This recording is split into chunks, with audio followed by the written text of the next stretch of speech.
Hi, tonight I'm going to be talking about the costs of not taking action in your life. And I know that this happens to all of us, it's happened to me.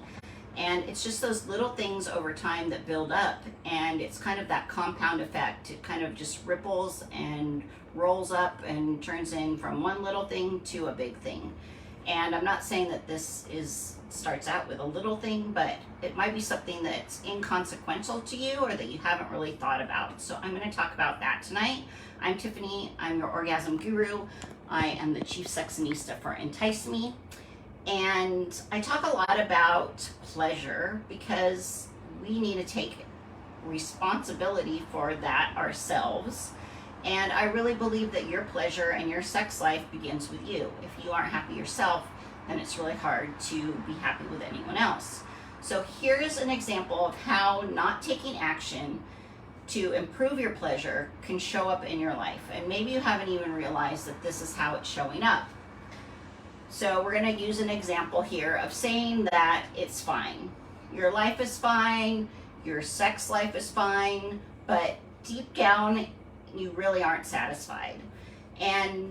Or maybe you're just bored. You're not super happy. You're not unhappy enough to really do anything about it. And you don't even know if there is anything that you can do about it.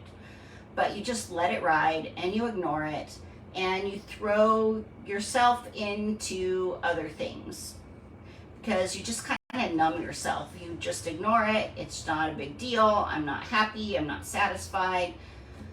But it's easier than rocking the boat or doing some, trying to find out what to do. So, and we, are ashamed about sex and intimacy, and we really weren't taught how to talk about it. So a lot of times these are topics that we've never talked about with our partners. So you are letting it ride.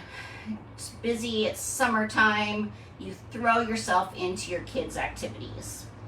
Maybe you bake more treats, you buy things that you don't really need, hoping that it will make you feel better, but it really doesn't, and you start to neglect your self-care.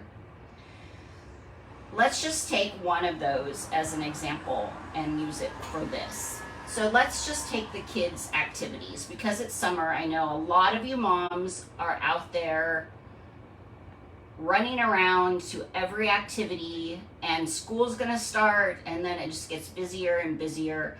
So we're gonna just use that as the example. You insist on being their driver to everything, even when you could have somebody else carpool, they could pick up, could share the responsibilities with your spouse, but you insist that you are the only one that can do these things because that's your responsibility.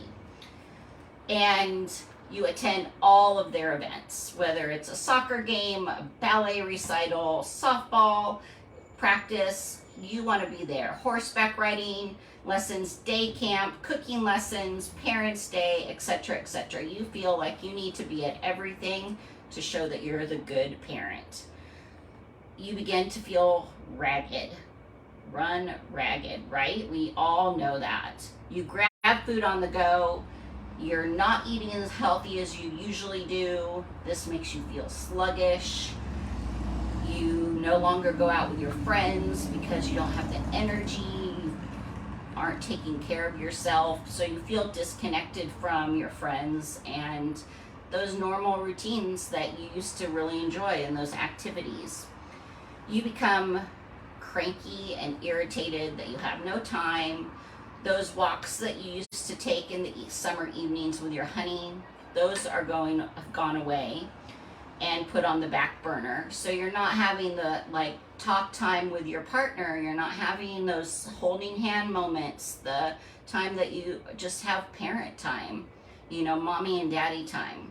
So you become more cranky and irritated, and you lose those endorphins that you used to get from the walk, from the touch, and you start to gain a few extra pounds because of your lack of walking and your new eating habits.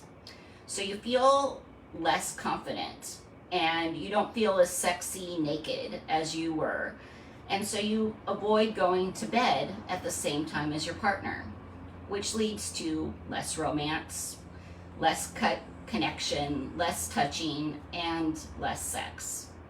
So this is just one thing, just putting your, just putting your needs on the back burner, saying that it's fine and not taking any steps forward. So you're just like going to bed at different times, not really connecting. This lack of intimacy also affects your partner, and it makes him irritable and grouchy. When you do see each other, all the little things that used to be no big deal, that you wouldn't even have thought twice about, or he wouldn't have thought twice about a couple months ago, are now causing daily arguments. And so you're arguing in front of the kids. The kids are getting irritable, and everybody is just on edge. Kids are slamming doors, don't want to be around because their parents are arguing all the time. This causes those little daily irritations and arguments, those little daily stressors. And since you're busy at every activity, your partner starts to go out more with his friends since you're not home anyway, and neither are the kids, and he's starting to get attention from others, which may or may not lead to indiscretions. So if it does lead to those indiscretions, you see how not taking your personal pleasure seriously can lead to a partner cheating on you.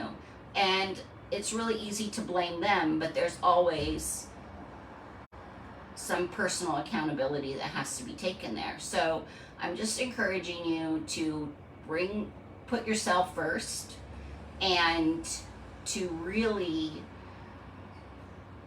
take your pleasure to the next level. And if you don't know what that means, send me a DM and let's talk about it, because there are tons of ways you can take your pleasure to the next level, including taking my Velvet Pussy class that's coming up in August. That's going to be amazing.